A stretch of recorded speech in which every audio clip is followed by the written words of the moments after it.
നമ്മുടെ ഈ ഒരു വീടിൻ്റെ ഹോം ടൂർ വീഡിയോ നിർത്തിയത് നിങ്ങൾക്ക് ഓർമ്മയുണ്ടാവും. അതായത് അന്ന് ഈ ഒരു റൂം, അതായത് ഞങ്ങളുടെ സ്റ്റുഡിയോ റൂം, ഇത് തുറന്ന് നിങ്ങളെ കാണിച്ചിരുന്നില്ല. സ്റ്റുഡിയോ ടൂർ പിന്നീട് ഒരു ദിവസം ആകാമെന്ന് പറഞ്ഞിട്ടാണ് നമ്മൾ ആ ഒരു വീഡിയോ നിർത്തിയിരിക്കുന്നത്. ഇതാണ് സ്റ്റുഡിയോ സെറ്റപ്പിലേക്ക് നമ്മൾ ചെയ്തിരിക്കുന്നത്.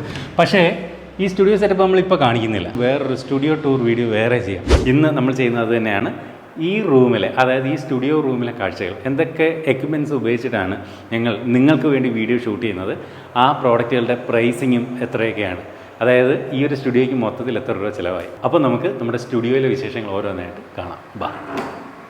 ഇതിനകത്ത് വന്ന് കയറുന്നതെന്ന് ഒരു അല്പം ടാസ്ക്കാണ്. കാരണം എന്താ പറയുന്നത്, കംപ്ലീറ്റ് സാധനങ്ങൾ ഇങ്ങനെ ജാം പാക്കഡ് ആയിട്ടിരിക്കുക.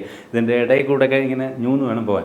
അപ്പോൾ ഈ ഇരിക്കുന്ന ക്യാമറയാണ് ഇവിടെ നമ്മൾ മെയിനായിട്ട് ഷൂട്ട് ചെയ്യുന്ന ക്യാമറ. ഇതെന്ന് പറയുന്നത് സോണി A7S3 എന്ന് പറയുന്ന ക്യാമറയാണ് ഈ ഉപയോഗിക്കുന്നത്. അപ്പോൾ ഈ സോണി A7S3യോടൊപ്പം ഇതിനകത്ത് നമ്മൾ ഉപയോഗിച്ചിരിക്കുന്ന ലെൻസ് എന്ന് പറയുന്നത് സോണിയുടെ തന്നെ G മാസ്റ്റർ ലെൻസാണ്. 1.4 അപ്പർച്ചറുള്ള 35mm വൈഡായിട്ടുള്ള ലെൻസാണ് നമ്മൾ അവിടെ യൂസ് ചെയ്യുന്നത്. അപ്പോൾ ഞാൻ ഈ ഒരു ഭാഗത്ത് ഇവിടെ ഇങ്ങനെ ഇരുന്നിട്ടാണ് ഞാൻ വീഡിയോ ഷൂട്ട് ചെയ്യുന്നത്. അപ്പോൾ നമ്മൾ ഈ ഒരു ക്യാമറയുടെ ഔട്ട് എടുത്തിട്ട് അവിടെ ഇതുപോലെ TV വെച്ചിട്ടുണ്ട്. ആ TV യിലേക്കാണ് എൻ്റെ ഔട്ട് കൊടുത്തിരിക്കുന്നത്. അപ്പോൾ എനിക്ക് ഇവിടെ തന്നെ ഇരുന്ന് കഴിഞ്ഞാൽ ഓക്കെ സെറ്റാണോ, എല്ലാം എൻ്റെ ഫേസ് എല്ലാം സെറ്റാണോ, കാര്യങ്ങളൊക്കെ നമുക്ക് ഫ്രെയിമൊക്കെ ഓക്കെ ആണോ എന്ന് ഇവിടെ ഇരുന്നുകൊണ്ട് തന്നെ ആ TV നോക്കി അറിയാൻ സാധിക്കും. അപ്പോൾ ഇതാണ് നമ്മളുടെ ഒരു അൺബോക്സിങ് ടേബിൾ ഏരിയ. കൂടുതൽ പ്രോഡക്റ്റുകൾ നമ്മൾ അൺബോക്സ് ചെയ്തിട്ടാണ് ചെയ്യുന്നത്. അപ്പോൾ ഇവിടെ വെച്ചിട്ടാണ് അൺബോക്സ് ചെയ്യുന്നത്. അത് ഷൂട്ട് ചെയ്യുന്നതിന് വേണ്ടിയിട്ട് ഇവിടെ ഓവർ ദ ഹെഡ് സെറ്റപ്പിൽ കണ്ടില്ലേ, ഈ ഒരു ഇത്തരത്തിലൊരു L ഷേപ്പിലുള്ള ഒരു ട്രൈപോഡിൽ നമ്മൾ ഇവിടെ മറ്റൊരു ക്യാമറ വെച്ചിട്ടുണ്ട്, മുകളിൽ നിന്നുള്ള വിഷ്വൽ നമുക്ക് കിട്ടുന്നതിന് വേണ്ടിയിട്ട്. ഇതിന് വേണ്ടിയിട്ട് നമ്മൾ ഇവിടെ ഉപയോഗിച്ചിരിക്കുന്ന ക്യാമറയും സോണിയുടെ ക്യാമറ തന്നെയാണ്, സോണി A7C. ഈ അടുത്തിടെ നമ്മൾ ഇതിൻ്റെ വീഡിയോ ചെയ്തിരുന്നു, കംപ്ലീറ്റ് റിവ്യൂ വീഡിയോ നമ്മൾ ചെയ്തിരുന്നു.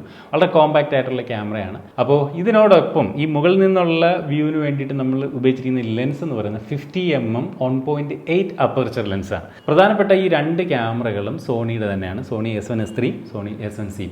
അപ്പോൾ ഇതാണ് മുകളിൽ നിന്നുള്ള ഒരു വിഷ്വൽ നമുക്ക് തരുന്നത്. അപ്പോൾ ഈ ഒരു ക്യാമറയിൽ നിന്നുള്ള വിഷ്വലും നമുക്ക് ആ ഒരു TV തന്നെ കിട്ടും. 2 HDMI കേബിൾ വഴി അവിടെ കണക്ട് ചെയ്തിരിക്കുകയാണ്. ഇവിടെ HDMI 2 മാറുമ്പോൾ ഈ ഒരു ക്യാമറയിൽ നിന്നുള്ള കണ്ടില്ലേ, ഇപ്പോൾ ഞാനിവിടെ അൺബോക്സ് ചെയ്യുന്ന പ്രോഡക്റ്റുകളും ഒക്കെ ഇതുപോലെ പിടിക്കുമ്പോൾ അതിൻ്റെ ഔട്ട് നമുക്ക് അവിടെ കൃത്യമായിട്ട് കാണാം. ഇനി ഫ്രണ്ടിലുള്ള സോണി A7S3 നിന്നുള്ള വിഷ്വലും ഈ ഒരു TV തന്നെ എനിക്ക് കാണാൻ സാധിക്കും. അങ്ങോട്ടും ഇങ്ങോട്ടും റിമോട്ട് വെച്ച് സ്വിച്ച് ചെയ്താൽ മാത്രം മതി. അപ്പോൾ ഇത്തരത്തിൽ വലിയ ആ സ്ക്രീനിൽ കൃത്യമായിട്ട് കണ്ടുകൊണ്ട് തന്നെ നമുക്ക് ഇവിടെ അൺബോക്സിംഗ് ഒക്കെ ചെയ്യാൻ സാധിക്കും. അതുകൊണ്ടാണ് പലരും ചോദിക്കാറുണ്ട്, പിന്നെ വീഡിയോ ഷൂട്ട് ചെയ്യുമ്പോൾ ചേട്ടൻ എന്താ അങ്ങോട്ടൊക്കെ നോക്കുന്നത് എന്താണെന്ന് പലരും ചോദിക്കുന്ന എൻ്റെ ഒരു രഹസ്യം എന്ന് പറയുന്നതാണ്, ആ TV നോക്കും ഫോക്കസിങ് കറക്റ്റ് ആണോ എന്നൊക്കെ. അപ്പോൾ ഇതാണ് മൂന്നാമത്തെ ക്യാമറ. ഈ ഒരു സൈഡിലാണ് ആ ഒരു ക്യാമറ വെച്ചിരിക്കുന്നത്. അതെന്ന് പറയുന്നത് Canon M50 എന്ന് പറയുന്ന കുഞ്ഞൻ ക്യാമറയാണ്. എനിക്ക് തോന്നുന്നു ഈ സോണി A7Cയേക്കാളും കുറച്ചുകൂടി കോമ്പാക്റ്റ് ആണ് Canon M50. ഈ സോണിയുടെ ഈ രണ്ട് ക്യാമറകളൊക്കെ ഈ അടുത്തിടെ വാങ്ങിയതാണ്. പക്ഷേ ഇതൊക്കെ ആദ്യകാലം തൊട്ട് ഉപയോഗിക്കുന്ന ഒരു ക്യാമറയാണ് സോണി M50. ഇപ്പോഴും ഒരു കുഴപ്പമില്ല. അപ്പോൾ അതിനോടൊപ്പം ചേർത്ത് ഉപയോഗിക്കുന്ന ലെൻസ്, അതാണ് ഏറ്റവും ഇമ്പോർട്ടൻറ്റ്. ഇത് Canonൻ്റെ തന്നെ 50mm 1.8 അപ്പർച്ചറുള്ള ലെൻസാണ് അതിനകത്ത് യൂസ് ചെയ്തിരിക്കുന്നത്. അപ്പോൾ ആ ലെൻസ് വന്നപ്പോഴാണ് Canon M50യുടെ ക്വാളിറ്റി കുറച്ചുകൂടെ ബെറ്റർ ആയിട്ട് നമുക്ക് കിട്ടാൻ തുടങ്ങിയത്. അപ്പോൾ ഇതിനോടൊപ്പം വരുന്ന കിറ്റ് ലെൻസ് ഉപയോഗിക്കുന്നില്ല, നേരെ മറിച്ച് ഈ പറഞ്ഞ 50mm പ്രൈം ലെൻസ് ഇട്ടപ്പോഴാണ് അതിൻ്റെ ഒരു ക്വാളിറ്റി കുറച്ചുകൂടെ ബെറ്റർ ആയത്. അപ്പോൾ നമ്മുടെ ചാനൽ സ്റ്റാർട്ട് ചെയ്ത ഏതാണ്ട് ഒരു വർഷമൊക്കെ കഴിഞ്ഞ് നമ്മൾ DSLR ക്യാമറയിലേക്ക് മാറിക്കഴിഞ്ഞപ്പോൾ നമ്മൾ ഉപയോഗിച്ചിരുന്ന ക്യാമറ എന്ന് പറയുന്നത് Canon 70D ആണ്. അത് കംപ്ലൈൻ്റ് ആണ്, അതിൻ്റെ ബോർഡ് കംപ്ലൈൻ്റ് ആയി, പിന്നെ അത് ശരിയാക്കാൻ പോയില്ല. പിന്നെയാണ് നമ്മൾ Canon M50 മാറിയത്. അതിനുശേഷം സോണി A7S3 മാറി. ഇപ്പോൾ സോണി A7C കൂടി നമ്മളുടെ ആ ഒരു കൂട്ടത്തിലേക്ക് എത്തിച്ചേർന്നു. ഇവിടെ നമ്മൾ മൊത്തത്തിൽ ഇത്തരത്തിൽ ഒരു 3 ടാബ്ലറ്റ് വെച്ചിട്ടുണ്ട്. 3 ടാബ്ലറ്റും അതുപോലെ ഒരു ലാപ്ടോപ്പ് ഇവിടെ വയ്ക്കും. ഇപ്പോൾ ഇത്തരത്തിൽ ഈ 3 ടാബുകളിലും ഓരോ 3 ക്യാമറകളിൽ നിന്നുള്ള വിഷ്വൽ നമുക്ക് ഇവിടെ കാണാം. അതാത് ക്യാമറകൾ കൺട്രോൾ ചെയ്യാൻ, ഇപ്പോൾ റെക്കോർഡ് ചെയ്യാൻ ഈ ബട്ടൺ, അതുപോലെ റെക്കോർഡ് സ്റ്റോപ്പ് ചെയ്യാനും ഒക്കെ സാധിക്കും. അങ്ങനെ ടാബ് വഴി ക്യാമറകൾ 3 കണക്ട് ചെയ്തുകൊണ്ടിരിക്കുന്ന ഒരു ഗുണം എന്ന് പറയുന്നത്, എനിക്ക് ഇവിടെ ഇരുന്നുകൊണ്ട് തന്നെ ദൂരെ ഇരിക്കുന്ന ക്യാമറകളെ വളരെ ഈസി ആയിട്ട് കൺട്രോൾ ചെയ്യാൻ സാധിക്കും. അതുപോലെ ഇവിടെ ഒരു ലാപ്ടോപ്പ് വെച്ചിട്ടുണ്ട്. ഈ ലാപ്ടോപ്പ് എന്ന് പറയുന്നത് ഇപ്പോൾ നിലവിലിരിക്കുന്ന ASUSന്റെ ZenBook Flip S എന്ന് പറയുന്ന ലാപ്ടോപ്പാണ്. ഇതിവിടെ വെച്ചിരിക്കുന്നത് വെച്ച് കഴിഞ്ഞാൽ നമ്മൾ ചെയ്യുന്ന പ്രോഡക്റ്റിൻ്റെ പ്രധാനപ്പെട്ട സ്പെസിഫിക്കേഷൻ ഡീറ്റെയിൽസും ഒക്കെ എടുത്തിട്ട് ആ ഒരു സ്ക്രിപ്റ്റ് പോയിന്റ് ജസ്റ്റ് ചെയ്ത് വെച്ചിട്ട് അതുകൂടെ നോക്കിയിട്ടാണ് കാര്യങ്ങൾ കൺവേ ചെയ്യുന്നത്. ഇനി അടുത്തായിട്ട് പറയാനുള്ളത് നമ്മുടെ മൈക്കുകളെ കുറിച്ചിട്ടാണ്. അപ്പോൾ നമ്മൾ ഇപ്പോൾ ഈ ഒരു വീഡിയോ ഷൂട്ട് ചെയ്യുന്നത് DJ മൈക്ക് യൂസ് ചെയ്തിട്ടാണ്. അപ്പോൾ ഇതിൻ്റെ വീഡിയോ നമ്മൾ ആൾറെഡി ചെയ്തതാണ്. ഈ അടുത്തിടെ നമ്മൾ ചെയ്തത്, 1,00,000-ത്തിനടുത്ത് വ്യൂ ആവുകയും ചെയ്തു. എനിവേ വളരെ കിടിലൻ ഒരു മൈക്ക് തന്നെയാണിത്. അതായത് ഒരുപാട് സാധ്യതകളുള്ള ഒരു മൈക്ക് സെറ്റാണ്, മൊത്തത്തിലൊരു സെറ്റായിട്ടാണ് ഇത് വരുന്നത്. അതാണ് DJ മൈക്ക്, അത് യൂസ് ചെയ്യുന്നുണ്ട്. അത് കൂടാതെ നമ്മൾ ഉപയോഗിക്കുന്ന മൈക്ക് എന്ന് പറയുന്നത് സാധാരണ മലയാളത്തിലുള്ള ഒട്ടുമിക്ക ക്രിയേറ്റേഴ്സും ഇപ്പോൾ നിലവിൽ ഉപയോഗിച്ചുകൊണ്ടിരിക്കുന്ന റോഡ് വയർലെസ് ഗോ എന്ന് പറയുന്ന മൈക്ക്. എനിക്ക് തോന്നുന്നു മലയാളം യൂട്യൂബ് രംഗത്ത് ഈ റോഡ് വയർലെസ് ഗോ ആദ്യം വാങ്ങിയ കൂട്ടത്തിൽ ഒരാളാണ് ഞാൻ. അന്ന് നമ്മൾ റിവ്യൂ ചെയ്തിരുന്നു. അതുകൂടാതെ മൂന്നാമതായിട്ട് ഉപയോഗിക്കുന്ന മൈക്ക് എന്ന് പറയുന്നത് സോണിയുടെ മൈക്കാണ്. അപ്പോൾ ഇതിൻ്റെ ഒരു പ്രത്യേകത എന്ന് പറയുന്നത് നമുക്ക് 3.5mm കേബിളൊന്നും ഇല്ലാതെ സോണി ക്യാമറകളിൽ ഇത് അറ്റാച്ച് ചെയ്ത് ഉപയോഗിക്കാം. സോണി ടു സോണി ഭയങ്കര കണക്ടിവിറ്റിയാണ്.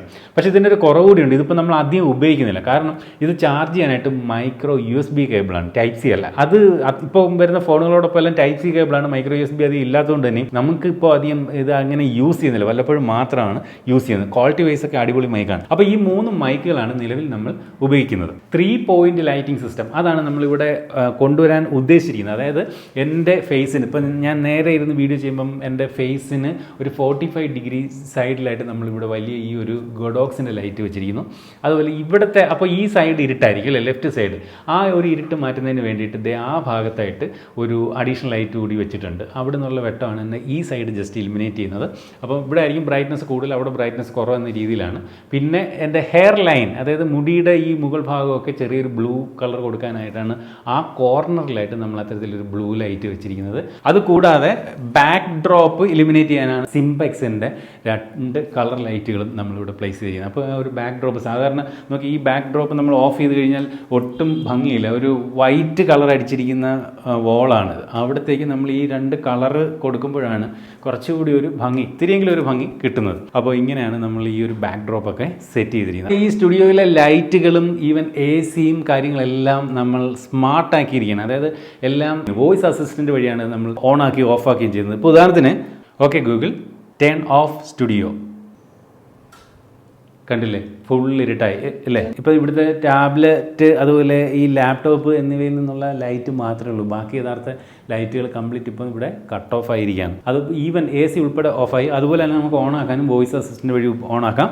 Okay Google turn on studio, കണ്ടില്ലേ, എല്ലാ ലൈറ്റും ഈവൻ AC ഉൾപ്പെടെ ഉള്ള എല്ലാ സംഭവങ്ങളും നമ്മളിവിടെ സ്മാർട്ടാക്കി വെച്ചിരിക്കുന്നതുകൊണ്ട് തന്നെ ഇവിടെ ഓണായി ഒറ്റ ഇതിൽ. അപ്പോൾ ഓരോ ലൈറ്റായിട്ട് ഇങ്ങനെ ഓണാക്കാനായിട്ട് പോയി സ്വിച്ചിട്ട് വേണ്ട, എല്ലാം ഓണാക്കി വെച്ച് കഴിഞ്ഞാൽ നമുക്കിതുപോലെ വോയിസ് അസിസ്റ്റൻ്റ് വഴിയും നമുക്ക് ഇവിടെ ഈ കാര്യങ്ങൾ ചെയ്യാം. അതുപോലെ ഈ സ്റ്റുഡിയോയുടെ ഈ ഒരു സൈഡിൽ നമ്മൾ അൺബോക്സ് ചെയ്ത് കഴിയുന്ന പ്രോഡക്റ്റുകളുടെ, അത് എസ്പെഷ്യലി നമ്മൾ ഫോണുകളുടെ ബോക്സൊക്കെ ഇവിടെ വെച്ചിരിക്കുന്നത്. ഈ ഒരു സൈഡിൽ സ്മാർട്ട് വാച്ച്, അതുപോലെ ട്രൂ വയർലെസ് ഹെഡ്സെറ്റ് തുടങ്ങിയ കാര്യങ്ങളൊക്കെയാണ് ഇവിടെ നമ്മൾ അൺബോക്സ് ചെയ്ത സാധനങ്ങളാണ് ഇവിടെ വയ്ക്കുന്നത്.